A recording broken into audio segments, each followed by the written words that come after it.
అక్కడున్న ముస్లిం పిల్లల్ని చూడ్డానికి మీరు వెళుతూ ఉంటారట. అక్కడున్న వాళ్ళేమన్నారంటే ఈమె మాధవీలత ఇక్కడికొస్తే ఈమె ఎన్నో వదంతులు సృష్టిస్తారని. మీరందరూ ఇంట్లోంచి బయటికి రండి, అలాగా. ఏదైనా పనులు చేయండి అంటారట. హా.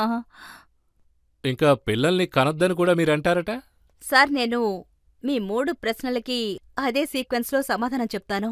మొదటి విషయం ఏమిటంటే, ఆ మదర్సాకి నేను భోజనం పెడుతున్నాను, మెడికల్ క్యాంప్స్ అని అరేంజ్ చేస్తున్నాను, మేము వాళ్ళకి మందులన్నీ ఫ్రీగా ఇస్తున్నాం. అంతేకాకుండా వాళ్ళకి ఫాస్టింగ్ టైంలో, ఇఫ్తార్ టైంలో వాళ్ళకి భోజనం ఇస్తున్నాం, బ్లాంకెట్స్ ఇస్తున్నాం, బట్టలు కొనిస్తున్నాం, రెఫ్రిజిరేటర్స్ ఇస్తున్నాం, అన్నీ చేస్తున్నాం. కానీ మీరు, నేనొక విషయం చెప్తే ఇప్పుడు చాలా ఆశ్చర్యపడతారు. అమ్మా, మీరు చేసేదంతా దయచేసి బయటికి చెప్పకండి. మదర్సా పేరు బయటికి చెప్పకండి. మాకు పిల్లలకి చేసేవన్నీ బయటికి చెప్పకండి. ఎందుకంటే మాకు మా లీడర్స్ దగ్గర్నుంచి బెదిరింపులొస్తున్నాయి. వాళ్ళు మేము ఎవరి దగ్గర ఎటువంటి సహాయం పొందకూడదని చెప్పారు.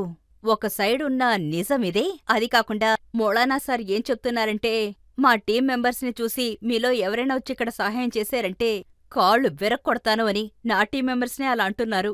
సైలెంట్గా ఇచ్చేసి సైలెంట్గా వెళ్ళిపోని చెప్తున్నారు. మీరడిగిన ఇంకో విషయానికి మనం వస్తే, పిల్లల్ని కనకండి నేను ఎప్పుడూ ఆ ఆడవాళ్ళకి నేను చెప్పిందే లేదు. వాళ్ళకి నేను ఏం చెప్తానంటే, ఎంతమంది పిల్లల్నైనా కనండి, పాండవాస్ని కనండి, కాని గౌరవాస్ని కనకండిని వాళ్ళతో నేను చెప్తాను సార్. వాళ్ళకి నేను ఏం చెప్తానంటే, మీరు పిల్లల్ని కంటున్నారు, కాని వాళ్ళకి మీరు భోజనం పెట్టడం లేదు, వాళ్ళకి మీరు బట్టలు కొనడం లేదు, వాళ్ళని మీరు చదివించడం లేదు. అయితే ఈ దేశం కోసం మీరు ఎవర్నిస్తున్నారు? ఎందుకంటే ఒక తల్లికి మాత్రమే ఇంకో తల్లి ఆవేదనేంటో తెలుస్తుంది. తల్లి, మీరు పిల్లల్ని కనండి, కాని దేశానికి వాళ్ళనొక ఆస్తిగా ఇవ్వండి. ఒక చిన్న బిడ్డకి ఈ ప్రపంచానికి వాడెందుకొచ్చాడో వాడికే తెలియడం లేదు. వాడి జీవితం ఎంత దూరానికి వెళుతుందంటే, అక్కడ్నించి వాడు తిరిగి రావాలనుకున్నా వాడు రాలేకపోతున్నాడు. వాళ్ళకా విషయాన్నే నేర్పి